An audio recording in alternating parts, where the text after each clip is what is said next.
법구경의 네 번째 개송은 원한을 원한으로 되갚는다고 맺힌 한이 풀어지랴. 원한을 품지 않아야만 원한이 풀어지리라. 이것은 영원한 진리. 이제 부처님께서 이 개송을 설하시게 된 그 인연이 되는 이야기가 있습니다. 이건 이제 인과를 주고받으며 이렇게 윤회하는 이야기거든요. 이런 이야기들이 불법에는 이제 또 다른 이야기들도 있고 그러죠. 어머니를 모시고 사는 장자 아들이 있었습니다. 이제 아버지가 돌아가시고 아들 혼자 살림을 맡아서 하다 보니까는 이제 힘들고 그러는데 이 아들은 이제 결혼할 생각이 없이 그냥 어머니를 모시고 사는데 어머니가 이제 결혼을 하라고 재촉을 하고 그래서 이제 결혼을 하게 되는데 이제 어머니가 이제 생각해 둔 처녀가 있었는데 이제 아들이 또 이제 자기가 생각해 둔 사람이 있어가지고 이제 아들이 생각해 둔 사람과 결혼을 했다고 합니다.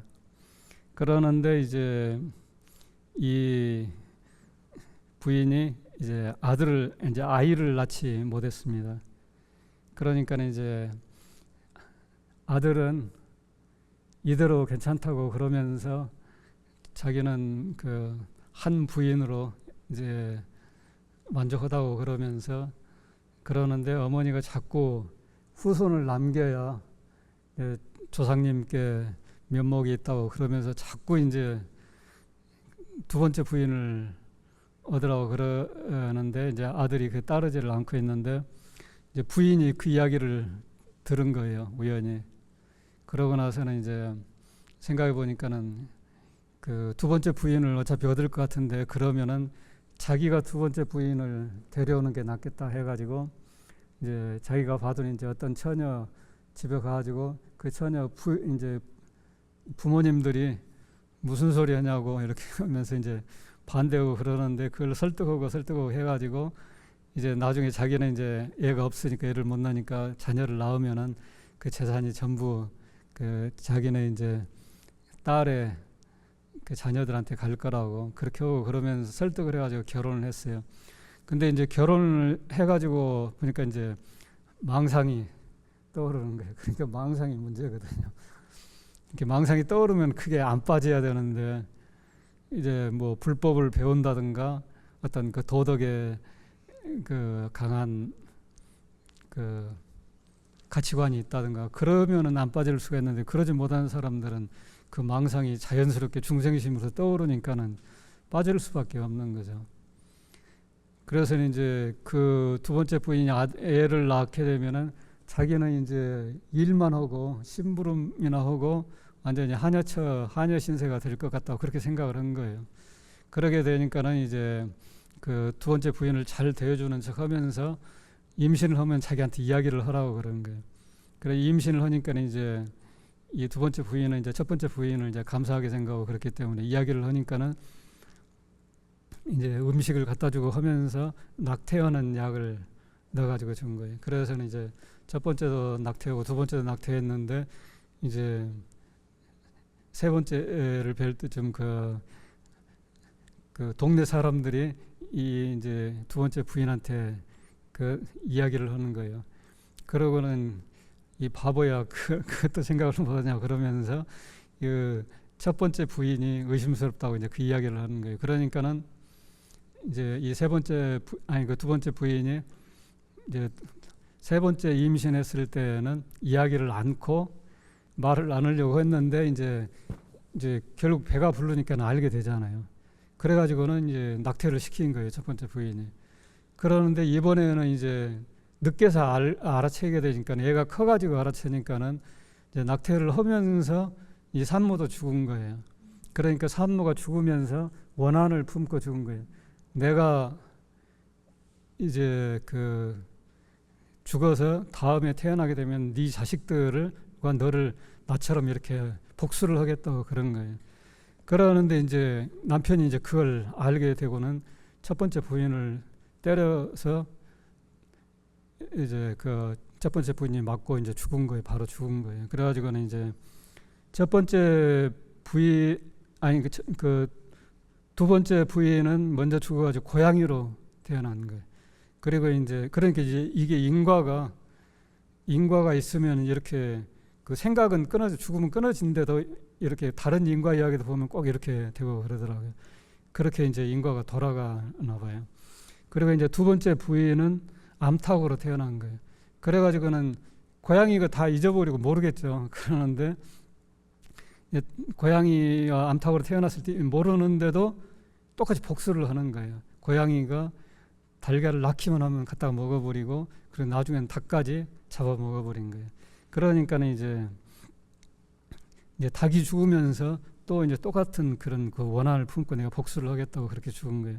그리고 이번에는 이제 그 닭이 이제 표범으로 태어나고 이제 그 고양이로 태어났던 두 번째 부인은 이제 사슴으로 태어난 거예요.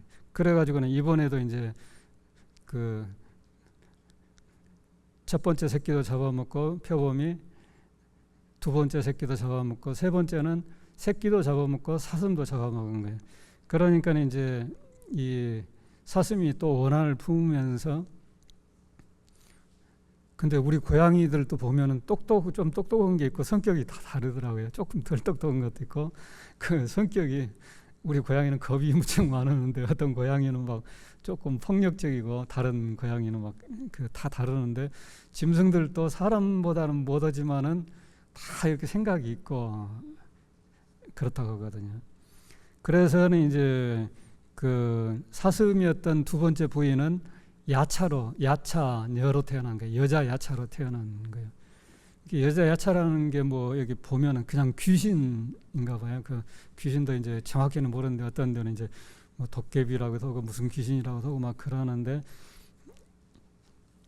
그리고는 이제 그 첫 번째 부인은 표범이었던 부인은 여인으로 태어나가지고 결혼을 해가지고 이제 아들을 낳았는데 야차가 아들을 그 애를 낳으면은 친구로 변해가지고 부인 친구로 변해가지고는 그 친구 뭐 하냐고 그러면 방에 있다고 그러면 들어가가지고 애를 잡아먹고 그리고 두 번째 잡아먹고 이제 했을 때 이제 아까 이야기했던 그 이제 세 번째는 이 부인이 남편한테 이야기해가지고 야차가 그 잡아먹고 그러니까 친정에 가서 애를 낳아가지고 그 오자고 그러는 거예요. 그러는데 이제 친정에 갈 때쯤에서 이 야차도 그 야차의 세계가 또 있대요. 그 야차의 세계가 있어가지고 이 사람들도 이제 의무가 있는데 이 사람이 몇 달 동안을 이제 물을 나르는 그 히말라야 어떤 호수에서 이렇게 물을 나르는 그 일을 하고 있는데 그 일이 너무 힘들어가지고 그 일을 하다가 죽는 야차도 있고 그렇다고 여기 나왔거든요. 그러는데 그 일을 그렇게 하고 그러게 되니까는 이제 여기 상황이 어떻게 되는지 모르는 거죠. 그러고 나서 이제 애를 낳아가지고 이제 부인하고 그 남편이 이렇게 걸어오고 있는데 그때 이제 야차가 그 자기 이제 일이 이러는 시간이 지나가지고는 급히 와가지고 보니까는 없거든요. 그래서는 이제 친정에 갔다는 것을 알고 그 가다가 길에서 만난 거예요. 그래서 길에서 만나가지고는 그 가는데 그 부인이 그 겁을 먹고 그 부처님께서 계시는 부처님과 스님들이 계시는 정사 근처였었나 봐요. 그 부처님께 피신을 가가지고 부처님께 예를 바치면서 그 부처님께 이 예를 바칩니다. 그 야차가 잡아먹으려고 하니까는 살려주십시오. 그렇게 청을 한 거예요. 그러는데 이제 야차는 그 도량에 들어가려고 하니까는 도량에는 이렇게 도량의 입구를 이제 아무 그 신이나 들어가지 못하게 아무 영혼들이나 그 생명들이나 들어가지 못하게 지키는 그 신장들이 있는데 신장이 야차는 들여보내주지 않는 거예요. 그러니까는 부처님께서 안한존자를 시켜서 이제 신장에게 들여보내라고 야차를 해가지고 두 사람을 앉혀놓고 이제 왜 그런 짓을 했냐 하면서 이제 부처님께서 법문을 하신 거예요.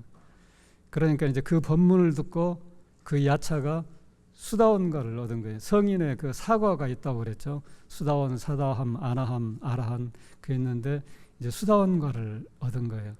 그러니까 이제 수다원가를 얻으니까 이제 부처님께서 이 어린애를 데리고 있는 부인한테 이제 어린애를 야차한테 맡기라고 그러는 거예요. 그러니까 무서워서 이제 못 맡기고 그러니까 괜찮다고 맡기라고 그러니까 맡기니까는 야차가 어린애를 잡고 어린애 볼에 이제 뽀뽀를 하고 그리고 이제 돌려준 거예요. 그러고 나서는 이제 야차가 눈물을 부처님 앞에서 흘리는 거예요. 왜 눈물을 흘리냐 그러니까는 그 야차 생활을 하는 게 너무 배가 고프고 살기가 힘들다고 그러는 거예요. 그러니까는 부처님께서 이 부인한테 야차를 너의 집에 어느 한 곳에 머물게 하고 공양을 주어라. 그렇게 하니까 이제 부인이 이 야차를 데리고 와서 이제 어느 곳에 머물게 하고 이제 공양을 준 거예요. 그러는데 이제 어느 곳에 머물면은 이제 또 그 처음에는 헛간에 머물렀었는데 나중에는 거기는 이제 그 농사 짓고 그러면 뭐 타자하고 막 그러면서 어수선하고 막 그러니까는 또 다른 데로 옮기고 해가지고 이제 불편하고 그러니까는 이제 집 밖에 어디다가 이제 집을 하나 만들어 놓고 깔끔하게 만들어 놓고 자그마한 집을 만들어 놓고 거기다 공양을 올린 거예요. 그러니까 이제 야차가 그 보답으로 이제 농사 짓는데 그 자연 정보 같은 거 사람들이 알 수 없는 이제 미래 정보 같은 걸 알려주니까 올해는 그 비가 많겠다 하면은 이제 물이 적은데 농사 그러니까 곡식을 심어라. 그리고 올해는 가물겠다 하면 물이 많은데 심어라. 이렇게 해가지고 다른 데는 뭐 홍수나 가뭄 피해를 받는데 이 사람은 안 받고 이제 그 곡식을 이제 잘 생산을 하고 그러는 거예요. 그러니까 동네 사람이 어떻게 그렇게 하냐고 그러니까는 그 야차 이야기를 하면서 당신들도 야차한테 공양을 하라고. 그래서 이제 동네 사람들도 야차한테 공양을 해가지고 그게 이제 이어져 왔다고 그러거든요. 그게 이제 부처님 당시 이야기 그러는데 이제 중요한 것은 이렇게 이제 인과 그러니까 어떻게 보면은 사소한 하나의 그 망상에서 이게 시작된 거잖아요. 근데 이제 그러니까 이제 중생이 스스로 자기가 이건 이제 고통을 만들어내는 거죠. 인과의 서로의 그 관계에 의해서. 그러니까는 우리가 지혜를 닦아야 되고 이 망상이 일어나는 근본 원인이 나라고 하는 그 집착 그것 때문에 이제 잘못된 생각을 일으킨 거죠. 그 잘못된 생각이 일으킬 때는 자기를 위해서 일으켰지만 결국은 몇 생 동안 자기도 괴롭히고 상대도 괴롭히면서 고통을 받는 그 삶을 만들었었잖아요. 그러니까는 이 불법을 왜 배워야 하는가? 그리고 왜 우리 스님께서 그 내가 죽어야 한다고 첫 번째도 내가 죽고 두 번째도 내가 죽고 세 번째도 내가 죽어야 하는지, 그리고 불교에서 왜 무아를 이렇게 이야기를 하고 그러는지, 그러니까 놔버려라 하는 것을 이야기하는지 이런 이야기에서도 깨달을 수 있습니다.